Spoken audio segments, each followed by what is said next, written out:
سب کے متعلق بتا دیے گئے، کچھ کے متعلق اجمالاً بتایا گیا اور کچھ کے متعلق تفصیلاً بتا دیا گیا۔ ثم الی ربہم یحشرون، پھر اپنے رب کی طرف یحشرون، وہ سب اکٹھے ہو کر انہوں نے جانا ہے، سب نے اکٹھے ہو کر جانا ہے۔ اور یہاں سے یہ مسئلہ بھی بعض علماء نے نکالا ہے کہ ساری مخلوق کا، رب کی ساری مخلوق کا حساب ہونا ہے۔ ثم الی ربہم یحشرون، یہاں کہا نا کہ اپنے رب کی طرف سب نے لوٹ کر جانا ہے، جتنی بھی مخلوقات ہیں، کہ ان جانوروں کا بھی اللہ کی عدالت میں حساب ہوگا۔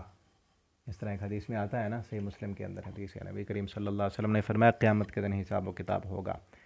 اور ایک سینگ والی بکری نے دنیا میں اگر بغیر سینگوں والی بکری کو مارا، اس پر ظلم کیا، تو اللہ تعالیٰ دونوں بکریوں کو قیامت کے دن اٹھائیں گے، اور جس بکری کے دنیا میں سینگ تھے اور اس نے ظلم کیا، اس بکری کو بغیر سینگوں کے اللہ تعالیٰ بنائیں گے، اور جس بکری کے سینگ نہیں تھے اس کو اللہ تعالیٰ سینگ دیں گے تاکہ وہ اس کو مارے اور بدلہ پورا ہو جائے، حساب و کتاب ہو ان کا۔ اور پھر حساب لینے کے بعد، یہ بدلہ پورا کرنے کے بعد، اس کو سزا دینے کے بعد اور مظلوم کو قصاص دلانے کے بعد اللہ تعالیٰ ان کو مار دیں گے اور مٹی کے ساتھ مٹی کر دیں گے۔ لیکن کافر لوگ جب یہ منظر دیکھیں گے تو کہیں گے یا لیتنی کنت ترابا، کاش کہ ہم بھی اسی طرح مٹی ہو جاتے، ہمارے لیے عذاب نہ ہوتا۔ تو جو رب اتنا باریک حساب لے گا کہ ایک بکری نے اگر ظلم کیا ہے تو اس کا بھی بدلہ اللہ تعالیٰ دلائیں گے، اور دنیا میں جو انسانوں پر ظلم ڈھاتا پھرے اس کا بدلہ نہیں ہوگا۔ یہ چیز دیکھتے ہیں نا، جن لوگوں کا آخرت پر یقین نہیں ہے تو وہ حیران ہو جاتے ہیں کہ ایک بندہ ساری زندگی اس نے ظلم کیے، کتنے بڑے ظالم موجود ہیں کشمیر میں، فلسطین میں، برما میں، کئی مسلمانوں کو کاٹا گیا، کئی بچے بھوکے بیچارے بلکتے بلکتے مر گئے، کئی ماؤں کے پیٹ چاک کر کے ان کے حمل بچے ان کی آنکھوں کے سامنے جو ہے نیزوں پر پرو دیے گئے، کئی انسانوں کی زبانیں کاٹی گئیں، آنکھیں کاٹی گئیں، کتنی مسلمانوں کی عزتیں جو ہے نیلام کی گئیں، کتنے باپوں کے سامنے ان کی بیٹیوں کو اٹھا کر ان کو برہنہ کر کے ان کے ساتھ بدکاریاں کی گئیں۔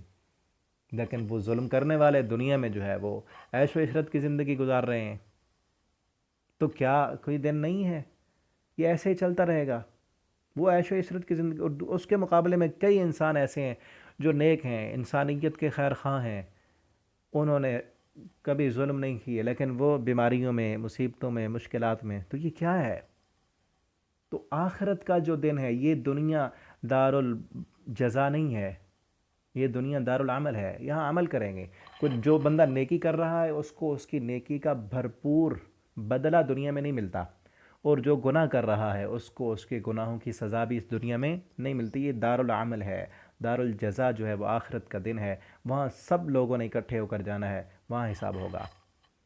وہاں ظالم کو اس کے ظلم کی پوری پوری سزا ملے گی، وہاں مظلوم کو پورا پورا بدلہ ملے گا،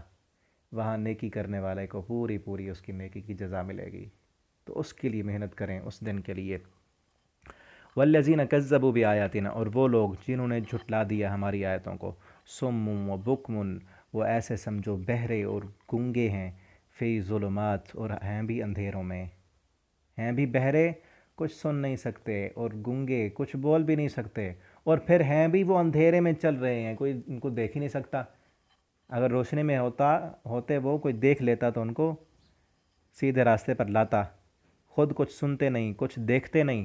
اور ہیں وہ اندھیروں میں، کیسے وہ ہدایت پر آئیں گے؟ اور یہ ان لوگوں کو کہا گیا جنہوں نے اللہ کی آیتوں کو چھٹا دیا، اب وہ ایسے ہیں اس بندے کی طرح جو اندھیرے میں ہو اور ہو بھی وہ بہرا اور گنگا، کیسے وہ ہدایت پر آئے گا؟ من یشاء اللہ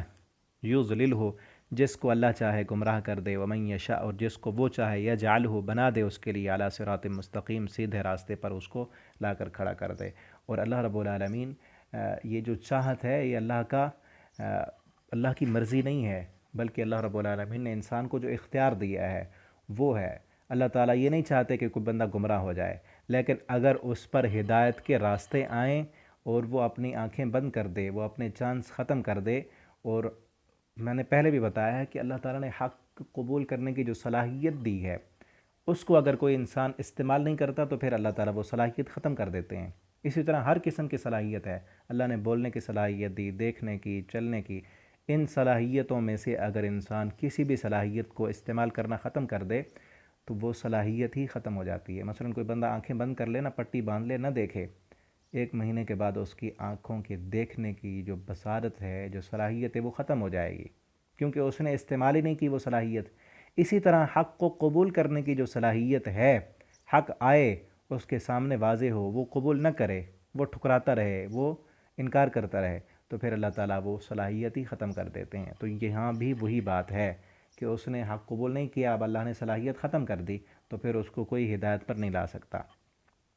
قل، اے میرے نبی آپ کہہ دیں، ارائیتم، ذرا بتاؤ تم، ان آتاکم عذاب اللہ، اگر آئے تم پر اللہ کا عذاب، او اتتکم الساعہ، یا آ جائے تم پر قیامت، اغیر اللہ تدعون، کہ اللہ کے علاوہ کسی اور کو تم بلاؤ گے؟ کہ اللہ کے علاوہ اپنی مدد کے لیے جب عذاب آئے گا کسی اور کو تم بلاؤ گے؟ ان کنتم صادقین، اگر تم سچے ہو۔ اب یہ مشرکین مکہ سے کہا جا رہا ہے، مکہ کے مشرکوں سے، جنہوں نے سینکڑوں معبود بنائے ہوئے تھے، لیکن مشکل وقت میں وہ بھی رب کو بلایا کرتے تھے۔ ان کو پتہ تھا کہ یہ معبود جو ہیں، ان کا عقیدہ یہی تھا یہ سفارشی ہیں ہمارے، لیکن مشکل جب پڑتی تو اللہ کو بلاتے تھے۔ لیکن آج کئی کلمہ پڑھنے والے مشرک اس سے بھی آگے بڑھ چکے ہیں، وہ مشکلوں میں اللہ کے علاوہ غیر اللہ کو بلاتے ہیں، وہ اپنے اپنے پیر بنائے ہوئے ہیں، ان کو بلاتے ہیں۔ بلکہ ایاہو، اسی کو ہی، تدعون، تم بلاتے ہو، فیکشف، پس وہ دور کرتا ہے، ما تدعون، جب تم اس کو بلاتے ہو، الیہ، اس کی طرف، وَإِن شَاءَ، الیہ، فیکشف ما تدعون الیہ ان شاء، اگر وہ چاہے، جب تم اس کو بلاتے ہو تو وہ تمہاری مشکل کو دور کرتا ہے اگر وہ چاہے، اور اگر وہ نہ چاہے تو وہ دور نہیں کرتا، یعنی اپنی مرضی سے وہ دور کر دیتا ہے تمہاری مشکلوں کو، تمہاری دعاؤں کو وہ سنتا ہے۔ وَتَنْسَوْنَ، اور پھر تم بھول جاتے ہو، مَا تُشْرِكُونَ، جو تم شرک کرتے ہو، یعنی مشکل میں جب پھنستے ہو تو پھر دعا مانگنے کے لیے اور مشکل ٹالنے کے لیے اللہ کو بلاتے ہو، اور جب مشکل ختم ہو جاتی ہے تو پھر کہتے ہو فلاں پیر صاحب جو ہیں، فلاں جو ہمارے معبود ہیں، فلاں جو ہمارے شریک ہیں، وہ مشکل ٹالتے ہیں یا وہ ہمارے سفارشی ہیں، یہ تم شرک کیوں کرتے ہو؟ تو بار بار انداز بدل بدل کے اللہ نے روکا ہے کہ میرے ساتھ شرک نہ کرو، اور کسی قسم کا کوئی سفارشی لانے کی ضرورت نہیں۔ اللہ فرماتے ہیں پھر تم یہ بھول کیوں جاتے ہو کہ تم شرک کرتے ہو؟ ان کا شرک یہی تھا کہ وہ اللہ کو راضی کرنے کے لیے دوسری مخلوقات، اللہ کی جو نیک اولیاء تھے، ان کی مورتیاں بنا کے، ان کے بت بنا کے کہتے تھے کہ ان پر ہم سجدہ کرتے ہیں، یا ان کے سامنے اپنی آرزویں رکھتے ہیں، یہ رب کے پاس لے جاتے ہیں، یہ ہمارے سفارشی ہیں، ان کو راضی کرنے سے اللہ راضی ہو جاتا ہے۔ تو اسی بات سے اللہ تعالیٰ نے ان کو روکا، اور آج بھی کئی لوگ اسی عقیدے پر چل رہے ہیں۔ اللہ تعالیٰ ان کو ہدایت دیں۔ اللہ تعالیٰ سے دعا ہے اللہ تعالیٰ ہمیں قرآن کریم پڑھنے، سمجھنے اور اس کے مطابق زندگی بسر کرنے کی اللہ ہمیں توفیق دیں۔ والسلام علیکم ورحمۃ اللہ وبرکاتہ۔